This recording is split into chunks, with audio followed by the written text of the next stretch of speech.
Hello my dear friends, good morning. कैसे हैं आप सब? मेरा नाम है Brahmanand Singh and I welcome you all on this YouTube channel. Previous lectures में बेसिकली हमने एक चैप्टर स्टार्ट किया था that was related to the first unit of the electrical and electronic instrumentation. उस चैप्टर में बेसिकली हमने जो मेज़रमेंट था और जो क्लासिफिकेशन ऑफ इंस्ट्रूमेंट्स था वो टॉपिक हमने ऑलरेडी कवर कर लिया था। आज जो बेसिकली हम लोग डिस्कशन करने जा रहे हैं that is of error analysis. तो आइए हम लोग अपना टॉपिक स्टार्ट करते हैं। तो जो आज का टॉपिक है दैट इज़ एरर एनालिसिस।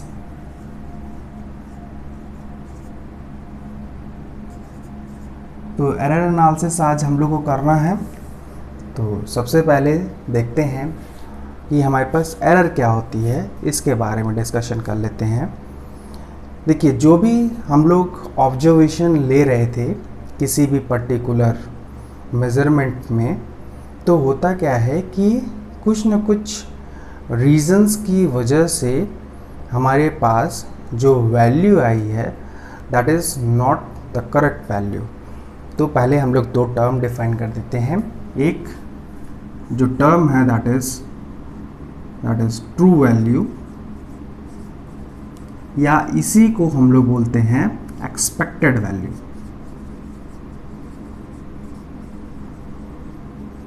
या इसी को हम लोग बोल सकते हैं theoretical value.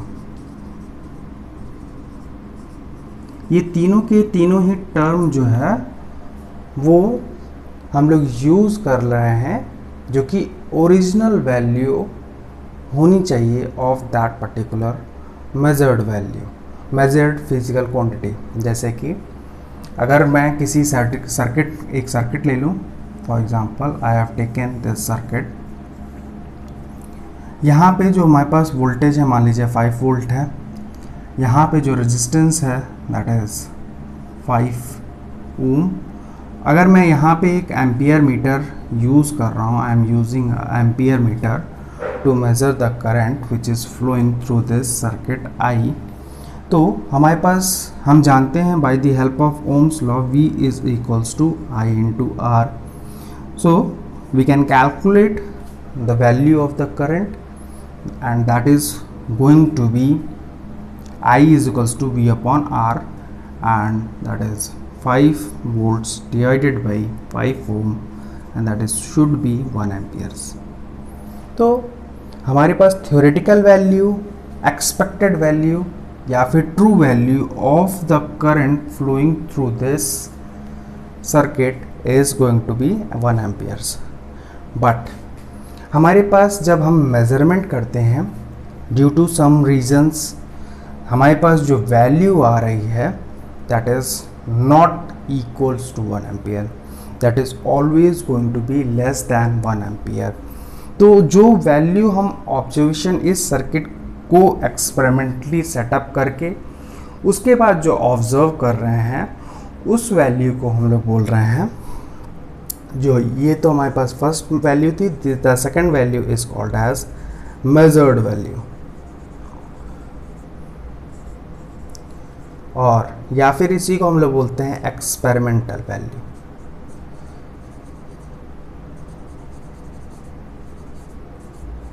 So this value is getting obtained when we are trying to set up this theoretical circuit in the form of an experiment and try to observe या फिर measure that particular physical variable। जैसा कि अभी हमारे पास इस circuit में जो physical variable है that is the current। तो यहाँ पे हम करंट मेज़र करने की कोशिश कर रहे हैं। हमारे पास जो थियोरेटिकल वैल्यू या एक्सपेरिमेंटल वैल्यू है that is the 1 ampere. But जो हमारे पास जो यहाँ पे करंट आएगी दैट इज़ आई इज़, मैं बोलूँ measured, is going to be less than 1 amperes. क्यों? Why it is going to be less than 1 ampere? देखिए, अभी हमने कल जो प्रीवियस लेक्चर में बात की थी, हमने बात की थी एनालॉग डिवाइसेस की। तो हो सकता है कि आपने जो एमीटर लिया है वो करेक्ट रीडिंग का ना लिया हो। आपने ले लिया यहाँ पे 5 ओम का अमीटर। अब जब 5 ओम का मीटर जैसे ही लेंगे तो होगा क्या कि करंट डिक्रीज हो जाएगी। करंट जो आपको मिलनी थी 1 एम्पियर दैट बिकम्स 0.5 एम्पियर। तो सबसे पहली गड़बड़ तो आपने यही कर दी कि आपने अमीटर 5 ओम का ले लिया, पहला पॉइंट। सेकंड पॉइंट जो हम लोग बात करते हैं कि ये जो ओम्स लॉ है इसमें हमने जो हमारे पास कंडक्टिंग पाथ है, हमने केवल रेजिस्टेंस जो कंसिडर किया है, that resistance is considered of the resistance और the load and that is 5 ohm. हमने जो कंडक्टिंग पाथ है, ये जो पाथ हमारे पास है कंडक्टिंग, इसका रेजिस्टेंस नहीं लिया है, इसका रेजिस्टेंस हमने कंसिडर नहीं किया है। तो ऑब्वियस सी बात है, अगर कंडक्टर है तो हमारे पास उसकी कंडक्टिविटी जब तक इन्फानाइट नहीं हो जाती है, there is going to be a certain resistance related to that particular conducting path, और वो जो रेजिस्टेंस है वो हमने कंसिडर नहीं किया है। तो the second point that is going to change our measured value is the resistance of that conducting path. तो 2 पॉइंट हमने देख लिया। पहला जो है, जो हमने इंस्ट्रूमेंट यूज किया है, that may cause an change in measured value। दूसरा हमने क्या किया, ऑब्जर्वेशन लेने में गलती कर दी।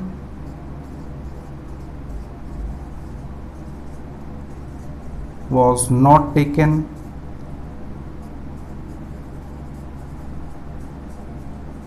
properly। तो हुआ क्या कि हमको जो रीडिंग मिली थी हमने उसको करेक्टली रीड आउट करने में गलती कर दी। तीसरा हम क्या गलती कर सकते हैं, we have not considered the resistance of the conducting path. जो हमारे पास कंडक्टिंग पाथ था उसका रेजिस्टेंस मैंने कंसिडर नहीं किया, और इन तीनों ही पॉइंट्स की वजह से जो मेरे पास जो मेजर्ड वैल्यू थी that is going to be less than 1 ampere. अब ये जो तीनों पॉइंट्स थे ये रिजल्ट क्या कर रहे हैं, हमारे पास जो करंट थी वो 1 एम्पियर से लेस हो गई। तो जो हमारे पास मेजर्ड वैल्यू आई that is going to be less than the true value या फिर एक्सपेक्टेड वैल्यू। तो कई बार हो सकता है कि आपने ये गलती कर दी कि आपको 5 ओम का रेजिस्टेंस लगाना था, आपने 4 ओम का रेजिस्टेंस लगा दिया, और जैसे ही आपने 4 ओम का रेजिस्टेंस लगाया the current is going to increase. उस कंडीशन में हमारे पास मेजर्ड वैल्यू जो आएगी वो क्या होगी, that is greater than the theoretical value या फिर एक्सपेक्टेड वैल्यू। आपको यहाँ पे 5 ओम का रेजिस्टेंस लगाना था। जब आपने एक्सपेरिमेंट सेटअप किया, एक्सपेरिमेंट में आपने क्या किया कि जो हमारे पास एमीटर था उसके साथ में सीरीज़ में आपने 4 ओम का रेजिस्टेंस लगा दिया, आपके पास 5 ओम का रेजिस्टेंस अवेलेबल नहीं था। आपने 5 ओम की जगह पे क्या लगा दिया, 4 ओम लगा दिया। अब जब 4 ओम लगा दिया तो ऑब्वियसली रेजिस्टेंस डिक्रीज़ हो रहा है, तो हमारे पास जो करंट होगी वो इंक्रीज कर जाएगी। तो इस केस में यहाँ पे जो हमारे पास मेजर्ड वैल्यू होगी वो क्या होगी, ग्रेटर दैन 1 एम्पियर होगी, 1 एम्पियर से ज़्यादा हो गई। तो हम ये कह सकते हैं कि जो हमारी मेजर्ड वैल्यू है that can be less than the theoretical value or true value or expected value, or it can be greater than the true value or the expected value। ठीक है, मुझे लगता है ये पॉइंट आप लोगों को क्लियर हो गया होगा। The measured value can be greater than the true value और एक्सपेक्टेड वैल्यू, और it can B less then the true value और द एक्सपेक्टेड वैल्यू। और जो डिफरेंस आ रहा है, the difference between the measured value and the true value, उसी को हम लोग बोल रहे हैं error. So I should write it down. The error, अभी हम लोग बात कर लेते हैं एरर की। Error is defined as the difference of the true value, TV से हम लोग रिप्रेजेंट कर रहे हैं ट्रू वैल्यू को, और difference, this is the sign of difference. I am not subtracting the difference value, I am not subtracting one value from the other value, I am taking the difference. That means whichever value is greater, चाहे वो true value हो और चाहे measured value हो, उसको हम लोग subtract कर रहे हैं from the lesser value. तो right now I am doing the difference of true value and the measured value. MV stands for measured value. हम इसी को हम बोल रहे हैं एरर। और अभी हमने देखा कि कुछ सोर्सेस हमने डिफाइन किए। सबसे पहला, जो इंस्ट्रूमेंट हमने लिया वो गलती से हमने दूसरा इंस्ट्रूमेंट ले लिया, जो इंस्ट्रूमेंट हमको प्रॉपरली उस रेंज के लिए लेना चाहिए था वो हमने नहीं लिया। दूसरी चीज़ क्या की, हमने ऑब्जर्वेशन लेने में गलती कर दी। ठीक है, हमने ऑब्जर्वेशन लेने में गलती कर दी, उसकी वजह से एरर आ गया। हमने सेकंड केस में क्या बात की कि जो रेजिस्टेंस लेना चाहिए था मुझे प्रॉपर रेंज में, वो नहीं लिया। और लास्ट पॉइंट जो है कि जो हमारे पास कंडक्टिंग पाथ था उसका रेजिस्टेंस मैंने नहीं कंसिडर किया। तो इन सभी रीजंस की वजह से हमारे पास जो मेजर्ड वैल्यू आने वाली है, that is going to change from the true value और द एक्सपेक्टेड वैल्यू, और उसी को हम लोग बोल रहे हैं error. The difference of the true value to that of the measured value, उसी को हम लोग बोल रहे हैं एरर। राइट नाउ अभी हम लोग इसका डिस्कशन और आगे करेंगे, इसको इलेबोरेट करेंगे। So for right now you can know that the true difference of the true value to that of the measured value is called as the error. तो आप लोग 1 मिनट वीडियो पॉज कर सकते हैं and note down these things, and then we will move further to the classification of different types of error. तो अभी हम लोग देखते हैं classification of errors। तो basically जब मैं classification of errors की बात करता हूँ तो we can classify the errors on the basis of पहला source, what kind of source is producing that error, या तो वो इंस्ट्रूमेंट की वजह से हो सकती है, या तो ह्यूमन एरर हो सकती है, या फिर हमने कोई एरर जो हो रही है वो हमको उसका सोर्स नहीं मालूम है, हम आइडेंटिफाई नहीं कर पा रहे हैं कि उसका सोर्स क्या है। तो these 3 type of error we are going to discuss. Propagation, basically जैसे आपने एक एक्सपेरिमेंट कंडक्ट किया और अभी जो हमने जैसे एक सर्किट लिया था उसमें करंट की वैल्यू मेज़र कर रहे थे, and then we are going to calculate the amount of heat dissipated by that particular resistance. तो जब हमने करंट कैलकुलेट की तो करंट वाज आई मेजर्ड, और जो हीट आएगी that is going to be I measured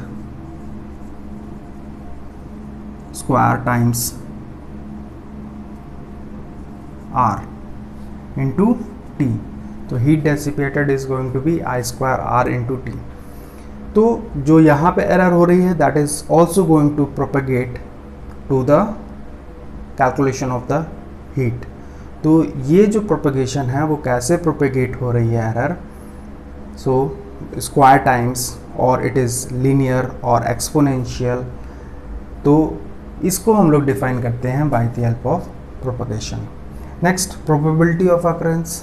probability of occurrence का मतलब ये हुआ कि हमारे पास जो पर्टिकुलर काइंड ऑफ एरर है वो कितना ईजली या कितना उसकी प्रोबेबिलिटी ऑफ अकरेंस क्या है। मतलब कई बार होती है, कुछ एरर्स होती हैं, जैसे कि अभी हम लोग बात करेंगे पैरालैक्स एरर की। तो generally this type of errors happen. हमने कुछ जो मेजर्स, जो सेफ्टी मेजर्स, या फिर मैं बोलूँ SOP स्टैंडर्ड ऑपरेशन प्रोसीजर जो होता है उसको, SOP stands for standard operating procedure. SOP जो है, या फिर जो हमारे पास प्रिकॉशंस हैं that we have not taken, और उसकी वजह से जो हमारे पास कुछ एरर्स होंगी वो ऑलवेज अकर हो जाएंगी। But there are some kind of errors, जैसा कि अभी हमने बात की अमीटर जो है, अगर मैं प्रॉपर रेंज में ले रहा हूँ और हमारा इंस्ट्रूमेंट प्रॉपरली वर्क कर रहा है, so there is going to be least error और no error because of that particular instrument which we are using for the setup of the experiment। तो इस तरह से हम लोग क्लासीफाई कर सकते हैं कि कौन सी एरर, जैसे कि अब पैरालैक्स की बात की तो it is most common error human error, क्योंकि human we have the tendency of doing the errors in observing और डूइंग एक्सपेरिमेंट। तो इस वजह से जो हम लोग बात करते हैं कि हमारे पास कुछ एरर्स होंगी, जैसा कि पैरालैक्स एरर की हम बात कर रहे हैं, जो जनरली कॉमनली हैपन होती हैं। वहीं पे जो हमारे पास दूसरे टाइप की एरर है, अभी हम लोग बात करेंगे इंस्ट्रूमेंटल एरर। अगर आपने प्रिकॉशंस से लिया है, आपने उनको चेक करके लिया है इंस्ट्रूमेंट्स को, तो they are not going to cause error in your experimental setup. उसके बाद लास्ट है द मैग्नीट्यूड। तो मैग्नीट्यूड की अगर मैं बात करूँ तो this can be of positive type और this can be of negative type. अभी हमने देखा कि हमने एरर जो डेफिनेशन ली थी बेसिकली डिफरेंस की बात की थी, तो हो सकता है कि हमारे पास ट्रू वैल्यू से ज़्यादा हो मेजर्ड वैल्यू, या फिर मेजर्ड वैल्यू ट्रू वैल्यू से कम हो। तो उन दोनों ही कंडीशन में हमारे पास एरर आ रही थी। अगर मैं अभी जो डेफिनेशन जो अब आगे लेने जाऊंगा, that is error is true value minus measured value.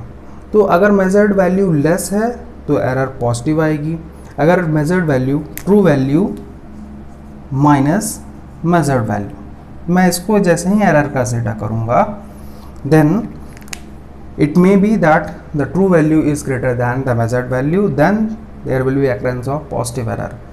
If the measured value is greater than the true value, then there will be a negative error.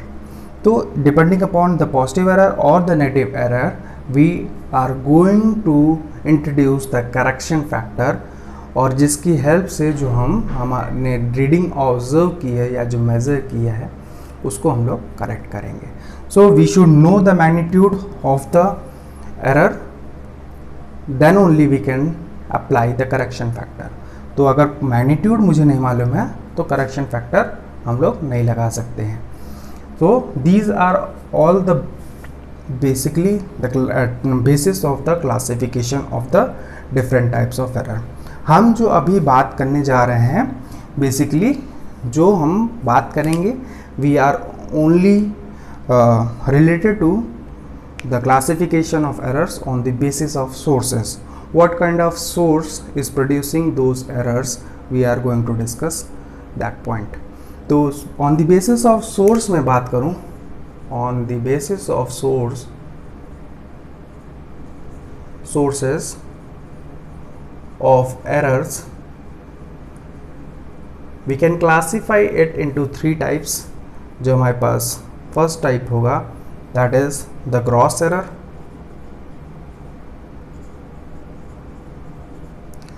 The instrumental error, या फिर मैं बोलूँ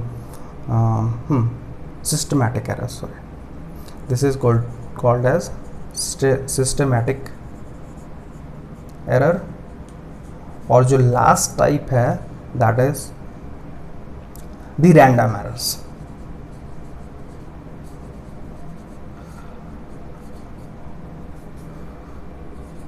random errors। तो हम लोग बात कर लेते हैं इन तीनों ही सोर्सेस की। सबसे पहला gross error. Gross error is basically related to human errors। We all humans have tendency to do errors।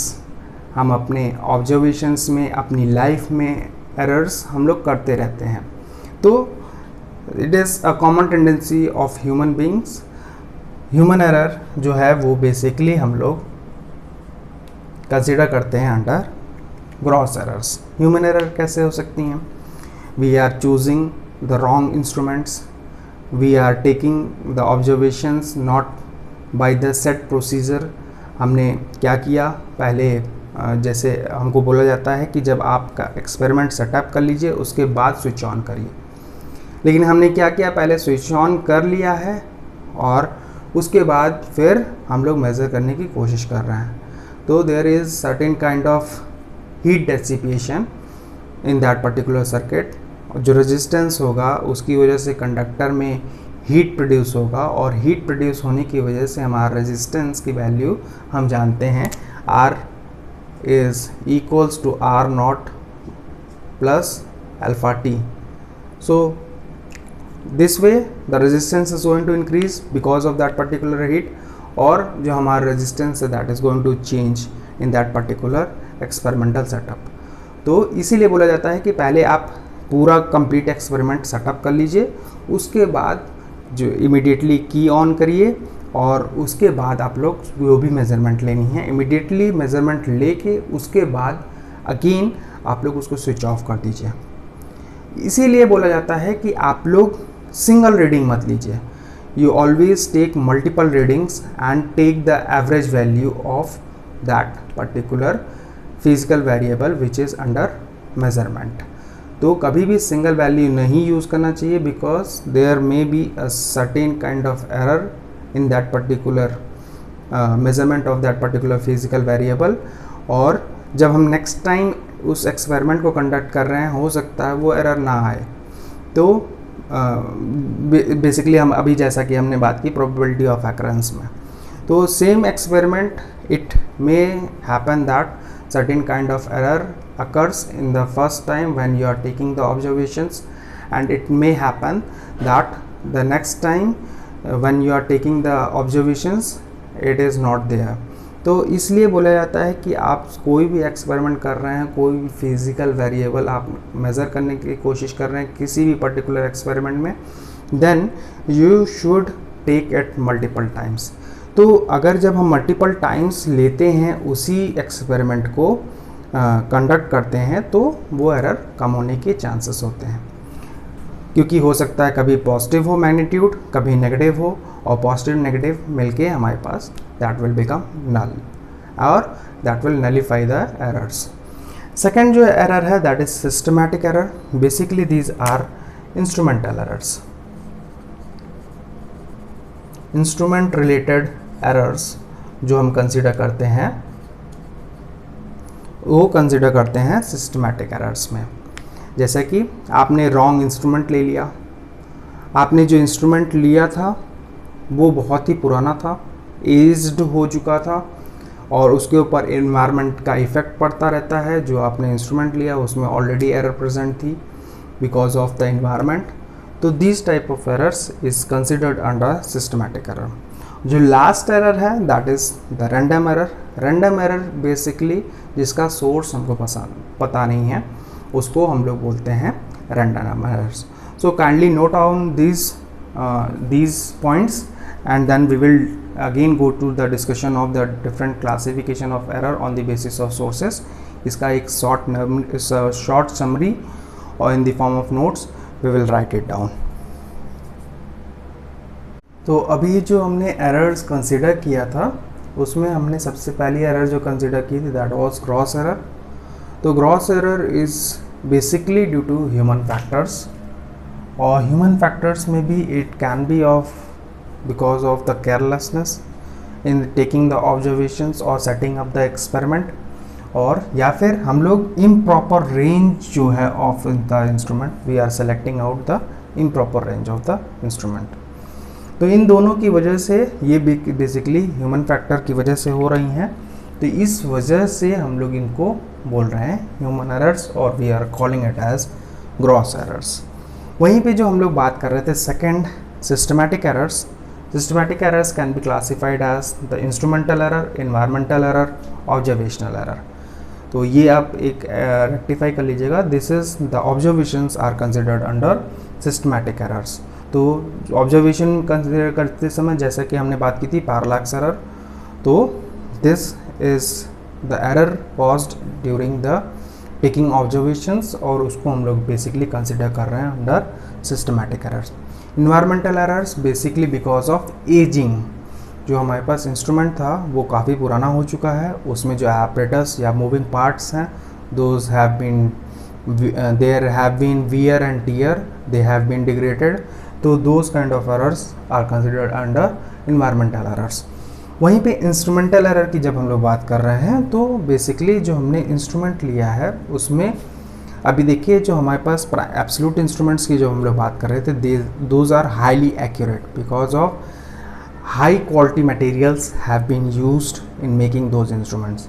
वहीं पे जो हमारे पास जो लैब में हम लोग सेकेंडरी इंस्ट्रूमेंट्स यूज़ कर रहे हैं उसमें जो मटेरियल हम लोग यूज़ कर रहे हैं बेसिकली दोज आर सब स्टैंडर्ड, क्योंकि उसका कॉस्ट जो है वो हमारे डेली लाइफ्स में मीटअप करना चाहिए। अगर मुझे एक मीटर घर पे लगाना है या एक वोल्ट मीटर घर पे लगाना है and if I am paying $1000 for that, तो ये मेरे हिसाब से सेंसिबल बात नहीं है।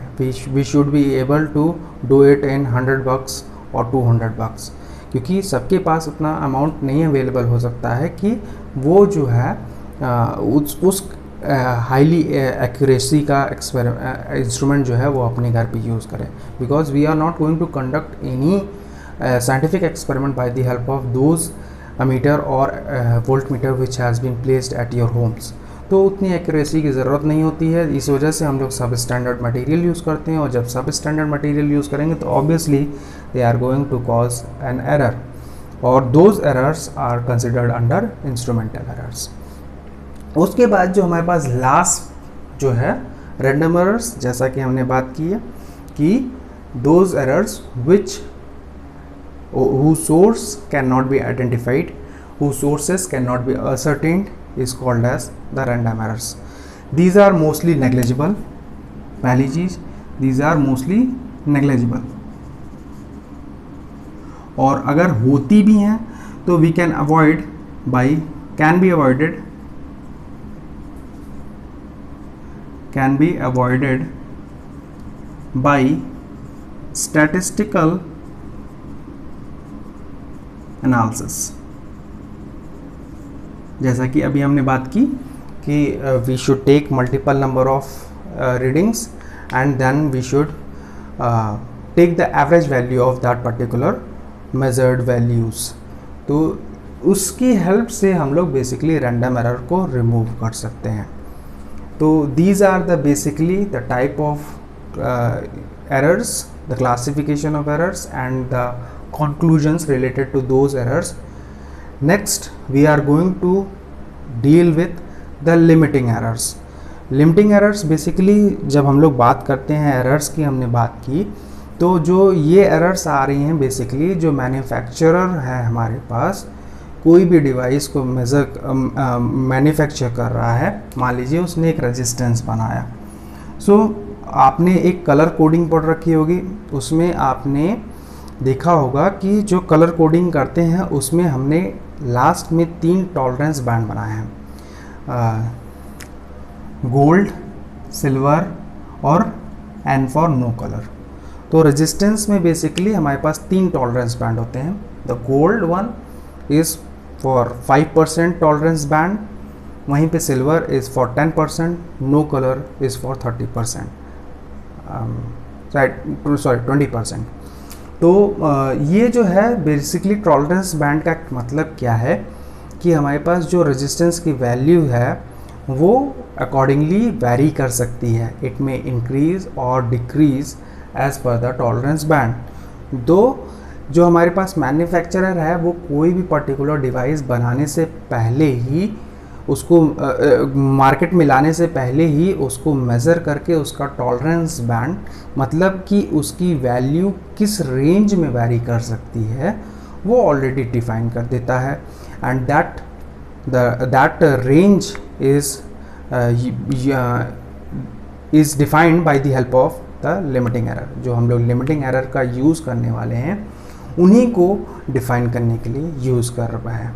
तो again you can take a screenshot of it or you can pause the video and note it down, then we will move to the next topic and that is the limiting error.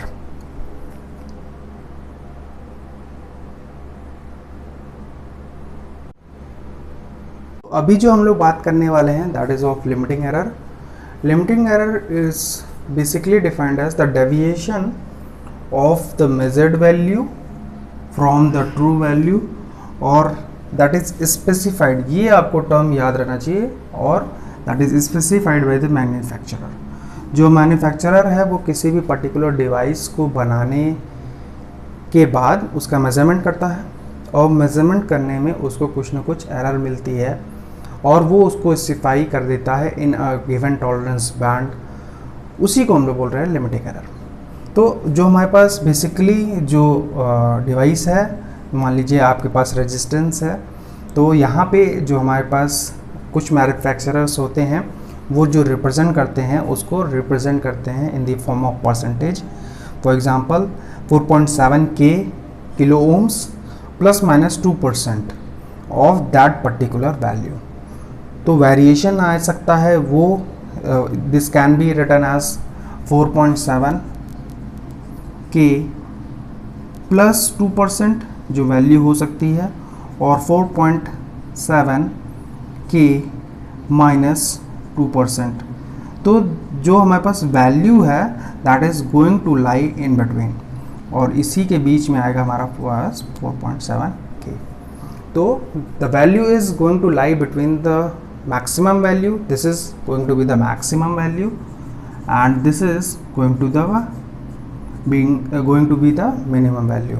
और इन्हीं दोनों maximum और minimum values के बीच में हमारे पास जो resistance होगा at a certain given particular temperature at a certain given particular room temperature basically जो लाई करेगा. कई बार आपको जो मैन्युफैक्चरर होता है वो परसेंटेज में ना देके वो आपको रेजिस्टेंस की वैल्यू दे देता है. तो इस तरह से यहाँ पे हमारे पास जो मैक्सिमम वैल्यू हो जाएगी that is going to be 4.7 K plus 5 ohms. That is going to be the maximum value of this resistance. और वहीं पे minimum value is going to be 4.7 K minus 5 ohms. So these are the maximum and the minimum values between which our resistance is going to lie. तो basically यहाँ पे जो हमारे पास procedure है अब हम उसको देखते हैं कि कैसे हमारे पास लिमिटिंग एरर जो मैन्युफैक्चरर है वो रिप्रेजेंट करता है. तो हमारे पास जो मैन्युफैक्चरर फॉर्मूला यूज़ करते हैं हमारे पास AA is equals to AS plus minus delta A. तो यहाँ पे जो AA है that represents the actual value और the standard the actual value और द मेजर्ड वैल्यू. वहीं पे जो AS है that is the standard value और the true value of that particular physical variable. वहीं पे डेल्टा A जो है that represents the absolute error. जैसा कि आपने यहाँ बात की this is the absolute error. तो this is the absolute error.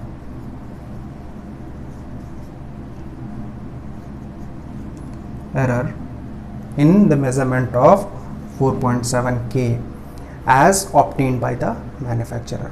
तो उसको आइडेंटिफाई किया उसने, उसको राइट डाउन कर दिया. So this error is going to take place again. This is a kind of systematic error क्योंकि ये हमारे पास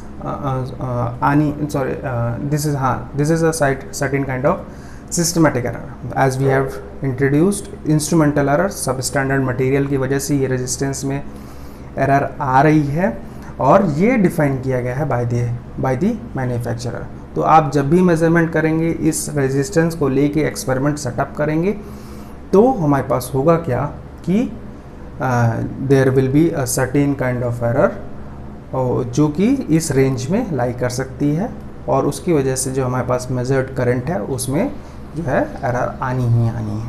तो we have the terms AA is the actual और द मेजर्ड वैल्यू.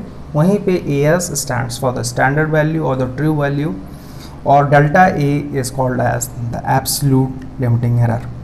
तो अभी हमने बात की एब्सोल्यूट लिमिटिंग एरर की डेल्टा A की, जिसको हम लोग रिप्रेजेंट करते हैं एप्सिलॉन नॉट से.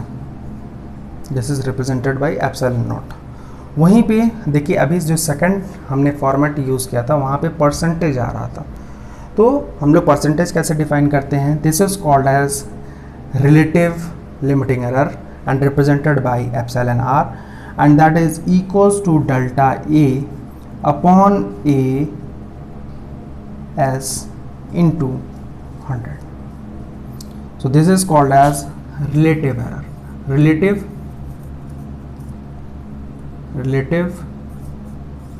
limiting error, or again it is going to be plus minus depending upon the sign of that error, absolute error. उसी के बेसिस पे हमारे पास जो रिलेटिव एरर होगी वो भी होगी, क्योंकि डेल्टा ए है ऊपर, if it is of positive magnitude तो वो पॉजिटिव मैग्नीट्यूड की होगी, if it is of negative magnitude then the absolute error the relative error is also going to be of negative magnitude. तो इस तरह से हमने लिमिटिंग एरर में बेसिकली दो टाइप की एरर डिफाइन कर ली। एक यहाँ जो हमारे पास है एब्सोल्यूट एरर, जो कि एब्सोल्यूट वैल्यू हमको देती है, जैसा कि आप यहाँ इस एग्जांपल में देख सकते हैं, and the second one is the relative limiting error, जो कि आप इस एग्जांपल में देख सकते हैं। So this is the concept of the absolute error and the relative error. So I am going to conclude this class by these errors, these limiting errors, absolute limiting errors और relative limiting errors. ये दोनों आपके सामने हैं और आप लोग अपनी टेक्स्ट बुक से इसको रेफ़र कर सकते हैं, स्टडी कर सकते हैं। So I am going to stop this class and we will meet up in the next class. Thank you for watching all the lectures. We will meet up in the next class. Till then, be healthy and keep learning. Thank you.